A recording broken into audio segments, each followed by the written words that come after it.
Ya, terima kasih. Eh, selamat berjumpa lagi ya, dimanapun dan kapanpun. Balik tuh di kapanpun dan dimanapun Anda berada. Kali ini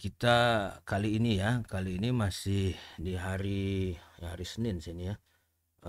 Kita akan membahas salah satu konsep yang menarik dari jurusan eh, eh, ilmu komunikasi tapi dengan mayornya advertisement. Saya tidak tahu apakah kalian ini ikut apa sudah diberlakukan peraturan dalam gini ya, mengikuti copyright apa mengikuti penjurusan lagi atau tidak, tapi ini adalah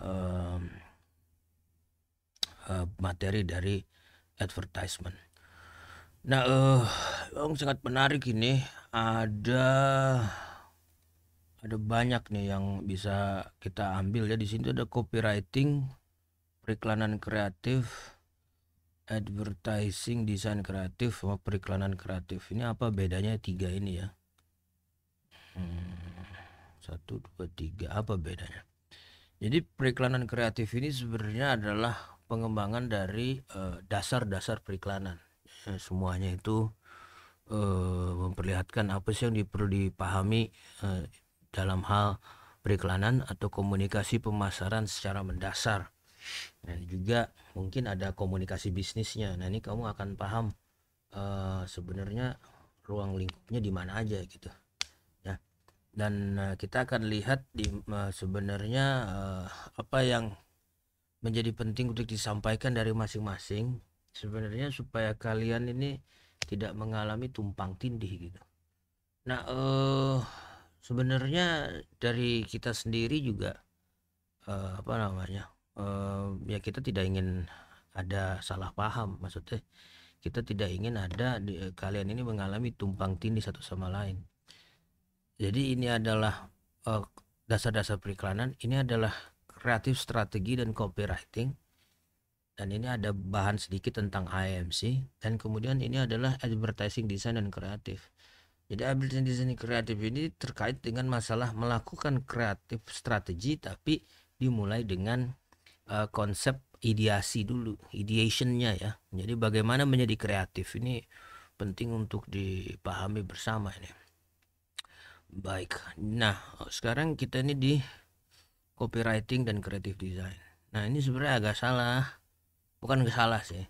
Mungkin penaruhannya karena kita ini dimulai dengan strategi dulu. Dengan copywriting dulu, mohon maaf. Jadi copywriting dulu, setelah UTS baru strategi gitu ya.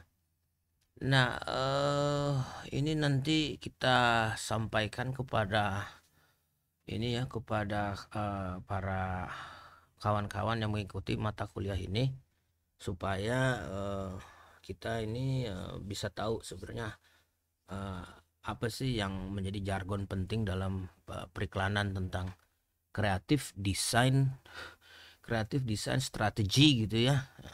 Jadi kita tahu naroknya di mana gitu supaya kita paham gitu.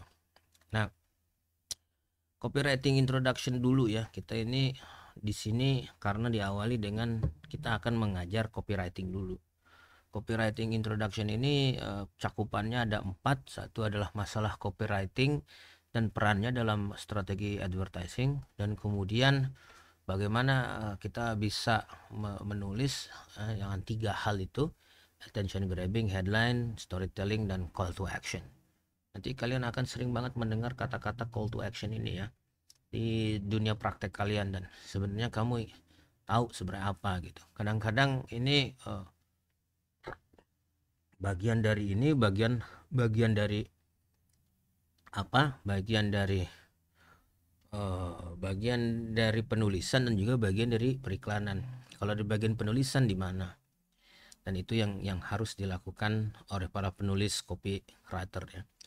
Dan definisinya juga nanti kita lihat apa yang disebut dengan creative strategy dan apa juga bagaimana kreatif prosesnya. Nah, kreatif prosesnya tidak banyak dijelaskan di sini, tapi akan banyak dijelaskan di desain dan kreatif di advertisement. dan kemudian adanya segmentasi yang relevansinya dengan advertising campaign. Nah, kalian bisa lihat nih kalau di internet, apa namanya, kalau kamu tulis misalkan di Google atau di YouTube ya, di YouTube kemudian apa namanya, kamu tulis copywriter, itu ada banyak itu tutorial tentang copywriting, dan kayaknya menarik sih kalau kamu apa namanya, kalau kamu ikuti satu persatu apa gitu, dan ternyata hal-hal seperti itu bisa langsung dirangkum dalam video-video yang cuman belasan menit gitu. Jadi saya mengambil beberapa referensi dari situ supaya apa ya, kalian juga ikut melihat gitu ya. Kok YouTube ini, YouTube copywriter. Nah, copywriting, nah tuh kursus. Nah, ini ada banyak ini. Ada yang si mas-mas ini, ada yang si, wah, ini bagus nih, tangan belang. Saya menikmati banget nonton ini. Kamu boleh nonton semuanya gitu. Apa sih copywriting ini?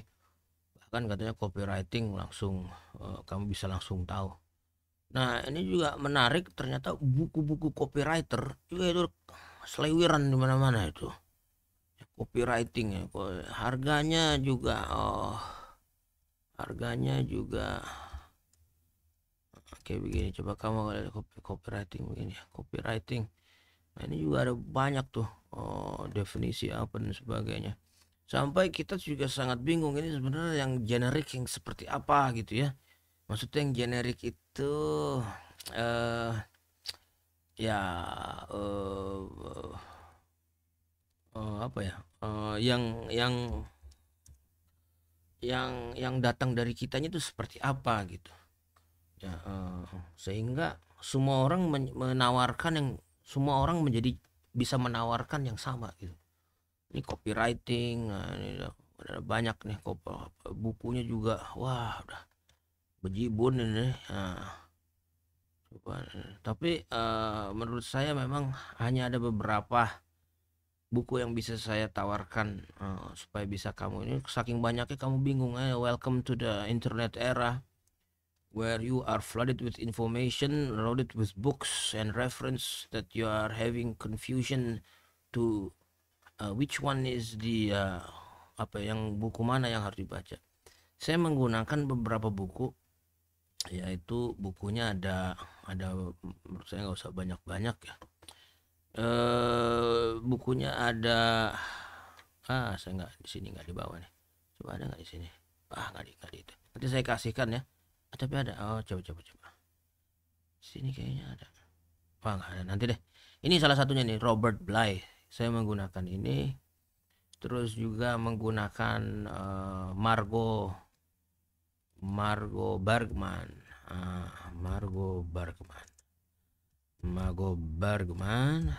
Terus ini ya. No.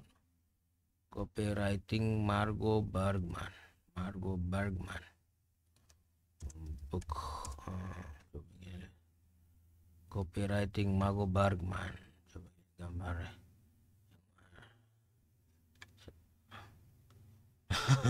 nanti kan saya akan berikan deh. Terus udah gitu Alex Hormozy, dan yang terakhirnya itu copywriting Robert Pam. Ya, yang terakhirnya Alex Hormozy itu yang dipakai oleh Tyson 3D. Jadi Tyson 3D itu adalah orang yang mengajak, yang memberikan apa namanya, Tyson 4D.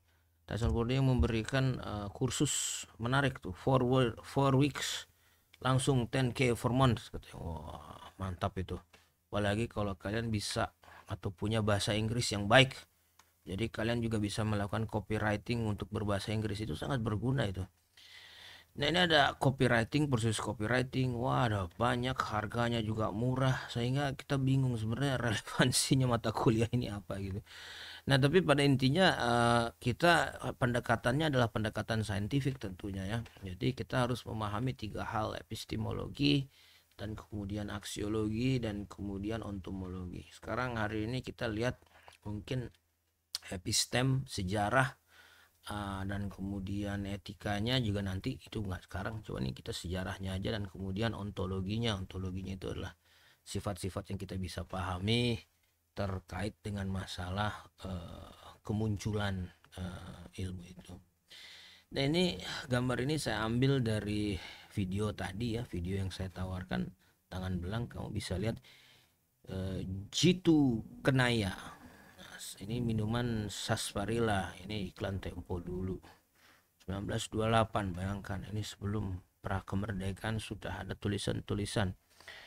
Pokoknya belum pernah salah, dengan kecepatan sebagai kilat ia pukulkan kepalanya itu. Tidak ada satu musuh dapat melawan ia. Telah bertahun-tahun lamanya ia menjadi kampiun yang belum pernah dirubuhkan. Wah, ternyata orang hebat ini minumnya sarsaparilla, membuat orang kuat. Nah ini gitulah ya, intinya adalah orang-orang ini minumnya sarsaparilla. Nah ini saya juga akan mengambil bagaimana copywriter itu berkaitan dengan hal-hal yang lain. Sebenarnya kalau misalkan kita tanya copywriter itu apa gitu kan ya, sebenarnya copywriter tuh ini ya, penulis naskah iklan. Naskah iklannya apa aja, mulai dari yang ditulis di internet, mulai dari yang ditulis di produk, mulai yang ditulis di iklan TV, semuanya itu copywriter. Nah, kalau kita menggunakan istilah kreatif DNA itu ada yang disebut dengan memahami bahasa. Jadi cara memandangnya agak berbeda. Nah, kita ini kalau orang nyebutnya out of the box, tapi kita juga bingung out of the box itu apa gitu ya. Dan orang-orang yang kreatif yang menjadi copywriter itu dia punya cara pandang yang berbeda ya, dan kemudian itu tadi out of the box, membeli referensi sebanyak-banyaknya, pikirannya terbuka, waktu yang tidak terbatas untuk bengong dan melamun. Nah itu dia tuh, waktu yang tidak terbatas untuk bengong dan melamun, tapi bengong dan melamun yang produktif, kata si tangan belang itu. Jadi nggak cuma ngelamun ngayal gitu, tapi ada sesuatu yang dipikirkan yang berkaitan dengan rasionalisasi iklan seperti itu. Nah, kreatif iklan dan copywriter ini sebenarnya adalah bagaimana kamu berkomunikasi ya, berkomunikasi dengan bahasa ya, komunikasi yang mengajak, mempengaruhi, atau apa, mengajak, mempengaruhi, persuasi ya, komunikasi yang mengajak atau mempengaruhi, persuasif, untuk pertama mengetahui dulu, terus sudah gitu dia memahami, dan terakhir membeli. Yang untuk mengetahui, membeli sebuah produk. Nah, ini komunikasi seperti itu. Jadi hal-hal yang di sini sarsaparilla dikaitkan dengan orang kuat misalkan. Nah, kalau idea that sticks in the head, jadi orang itu kalau untuk mengetahui itu nempel dulu gitu. Kamu lihat di sini ya, di Indonesia ini banyak banget influencer, sampai saya ini bingung ini siapa mereka itu ya, mukanya begitu, posenya begitu gitu ya, mereka menyebut mereka sebagai influencer, selebgram. Saya juga bingung, tapi apa coba dari mereka ini, nggak nempel gitu, mereka nggak punya branding ya, mungkin branding di kalangannya sendiri, tapi yang jelas saya nggak kenal siapa ini. Ketika saya tulis itu di atas tuh Sri Intan Nur Diagisti Tisha Erni, itu saya tidak tahu mereka itu siapa. Saya tahunya mereka orang terkenal deh gitu aja, tapi apa yang mereka lakukan, fotonya kayak gimana, Saya nggak ngerti, apalagi kalau ditanya Pak itu kan ada gambarnya Deagisti, tapi kalau disuruh Deagisti yang mana saya juga bingung yang mana ini. Ya mukanya hampir-hampir sama semua gitu. Artinya apa? Artinya mereka ini nggak stick, idenya itu nggak nempel, tidak ada signifikansi. Maka kalau di sini nggak kreatif, mereka ini nggak out of the box, ini mainstream aja, mediocre, seperti itu. Jadi periklanan itu harus ada impresi bahwa punya identitas. Ya, identitas itu penting, stand out dari yang lain gitu, seperti apa. Nah, seperti ini adalah Sherina Munaf. Nah, dia lumayan lumayan unik kan ya. Nah, dia banyak berbicara, banyak menanggapi berbagai hal di Indonesia, sehingga dia stand out dengan para influencer lainnya. Dan kemudian dia juga memiliki suatu ciri khas. Dia boleh dikatakan adalah salah satu influencer yang pertama, proto influencer di Indonesia yang telah memonetize sebelum adanya YouTube. Nah, dia cukup pinter juga ini Sherina ini. Jadi dia sambil nge-tweet sambil menceritakan bagaimana saudaranya punya laptop pas kebanting masih nyala terus. Ternyata dia ini dibayar dengan si laptop tersebut. Nah, itu ramai dibicarakan sehingga kemudian diikuti oleh yang lain gitu. Jadi followernya adalah asetnya yang dilakukan oleh Sherina. Tapi yang terjadi adalah tidak ada yang stand out, semuanya mainstream, mediocre, tidak ada yang stick in the head. Ya. Dan sebenarnya asosiasi-asosiasi ini juga terjadi ya. Ini contohnya rokok. Anda bisa baca di sini asosiasi rokok ini dulu sebenarnya adalah apa coba? Suatu obat yang anti batuk yang dapat menyaringkan suara, melonggarkan nafas. Mantap itu. Jadi Ji Samsu ini seperti ini apa adanya ya. Tapi sekarang sudah diganti nih bahasanya. Jadi yang ini yang kanan sama yang ini sudah diganti. Sekarang sudah tidak ada nih anti batuknya, itu sudah tidak ada, padahal anti batuknya dulu ada, sekarang udah tidak ada. Nah, the copywriting itu penting ya. Nah, ini yang saya katakan tadi ya, influencer ini tahun 90 itu mengingat kemudian tahun 2000 itu kita beriklan dengan sebanyak-banyaknya, dan kemudian tahun 2007 munculnya sosial media. Nah, sekarang influencer di mana-mana, tapi akhirnya kita tidak menemukan identitas DNA yang kita inginkan gitu.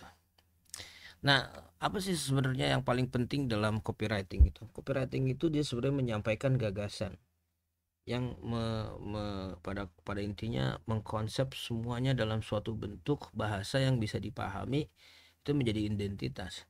Kalau gambar itu cuma menarik perhatian, tetapi yang bisa membuat orang ngerti itu adalah kombinasi gambar dan tulisan. Kadang-kadang tulisan aja sih gitu. Kita bisa lihat bagaimana suatu produk itu dijelaskan dalam bentuk tulisan di koran atau yang disebut dengan advertorial gitu. Itu lebih mudah dipahami daripada misalkan gambar-gambar yang kita ambil gitu, karena gambar itu multi interpretasi gitu. Kadang-kadang kita bertanya-tanya ini apakah betul seperti itu dan sebagainya. Nah, sekarang itu seperti yang saya katakan tentang influencer juga, sekarang menjadi generik gambar ini gitu, sehingga iklan juga pola-polanya menjadi generik banget. Tentang pola-pola yang apa ya, ya pola-polanya kalau istilahnya generik itu yang saya ingin sampaikan adalah sebenarnya menarik, unik, generik itu, tapi kemudian yang menarik dan uniknya ini sampai kayak apa ya, sampai kayak banjir gitu. Jadi kayak kalau kita lihat di Shopee barang-barang yang harga 2000-an gitu, itu kayak gitu tuh, generik tuh sedikit kayak begitu. Semua orang udah bisa ikut. Nah, semua orang bisa ikut. Nah, generik itu bagus. Tapi kalau misalkan semuanya sama, nah, itu boleh dipertanyakan bagusnya di mana kalau kayak gitu gitu. Nah, kita bisa lihat bahwa kalau misalkan gambar-gambar yang apa namanya, gambar-gambar yang kita lihat sehari-hari di iklan ini sebenarnya artinya apa, mengarah kemana. Nah itu bisa kita pertanyakan, sebenarnya itu bisa menjelaskan atau tidak gitu, atau membuat orang paham atau tidak. Sebagian besar tulisan itu seharusnya yang dipermaksudkan oleh copywriting iya harusnya bisa menjelaskan dan membuat orang jadi ingat gitu. Gambar juga bisa seperti itu, tapi seperti saya katakan itu multi interpretasi.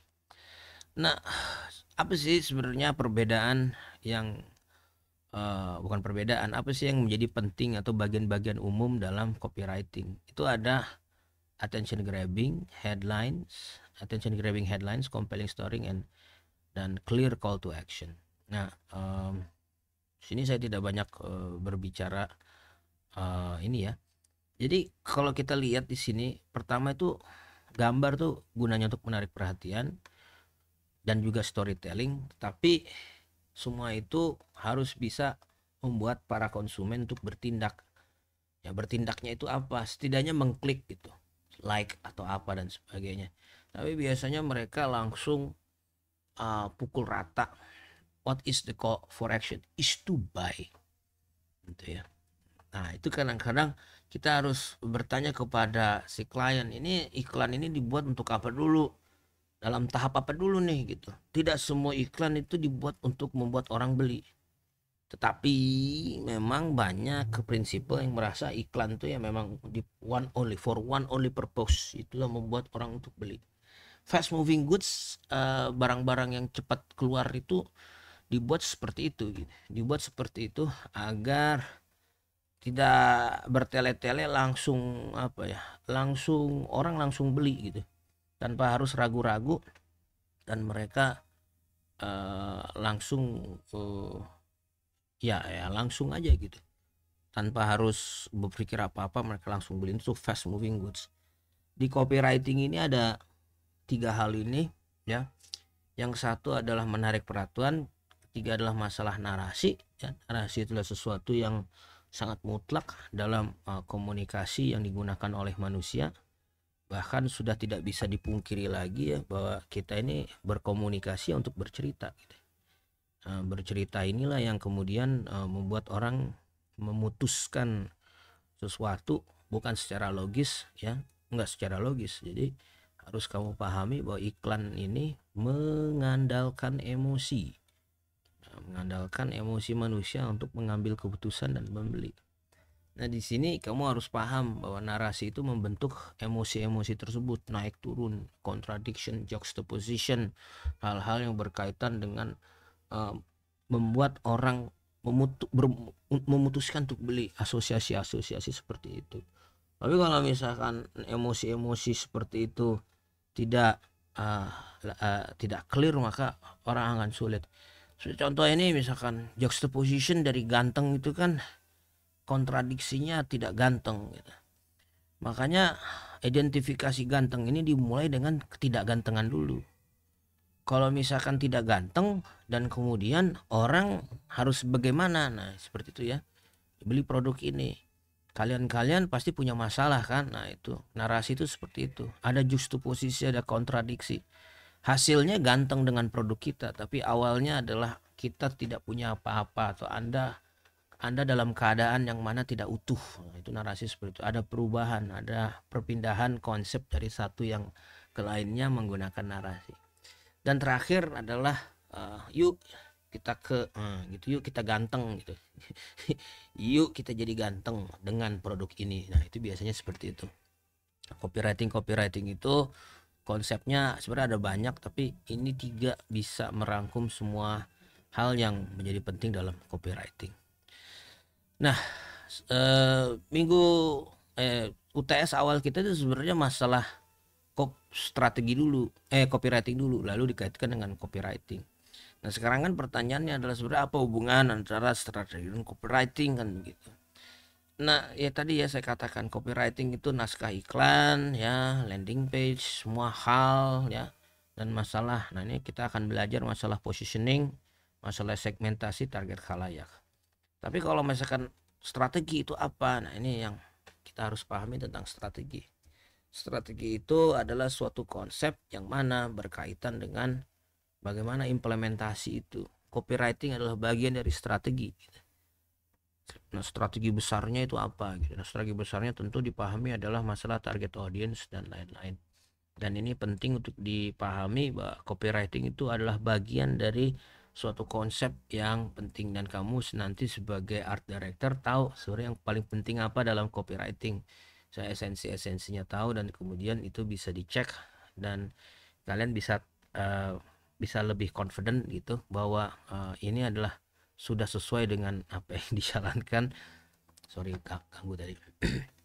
Sehingga kualitasnya bisa dikontrol seperti itu.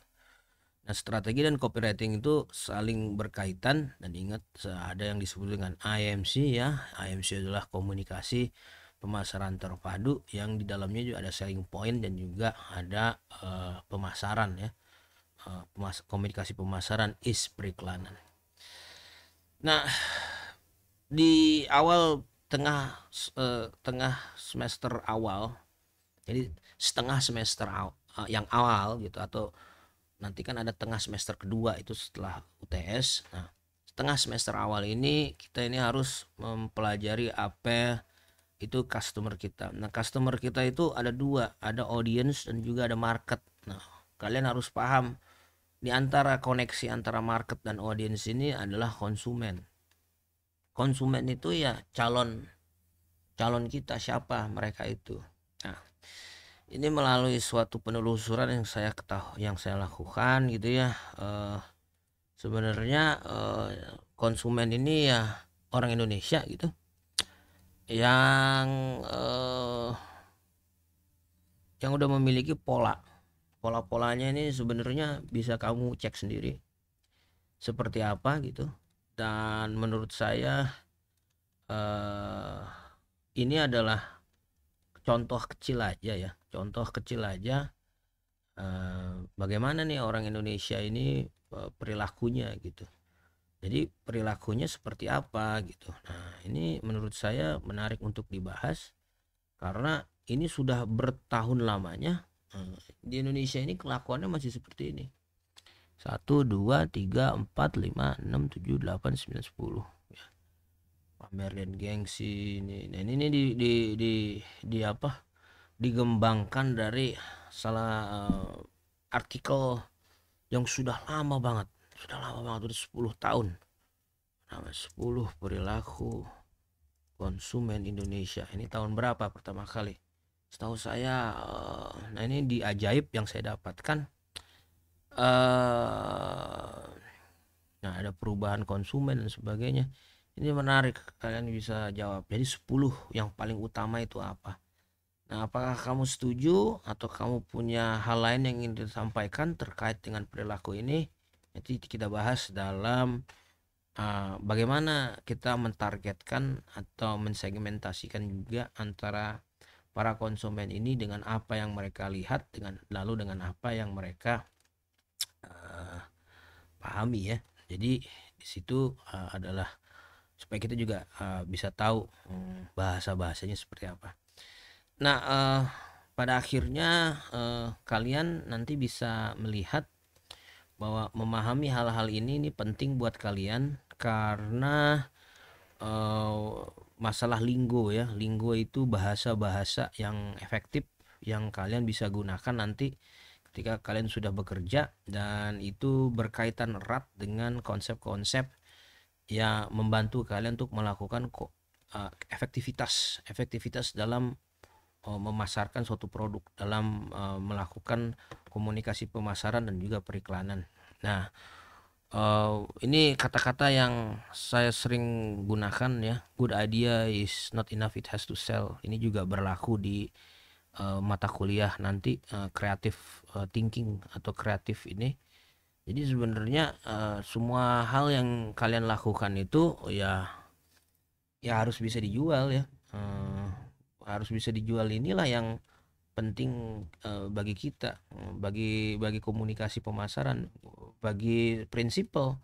Kalau misalkan ada suatu ide nggak bisa dijual dan kemudian itu apa ya, dan tidak bisa dikonseptualisasikan dengan tindakan-tindakan yang yang saya pribadi nyebutnya rasionalisasi. Rasionalisasi itu dari ke sini bisa ke perut gitu.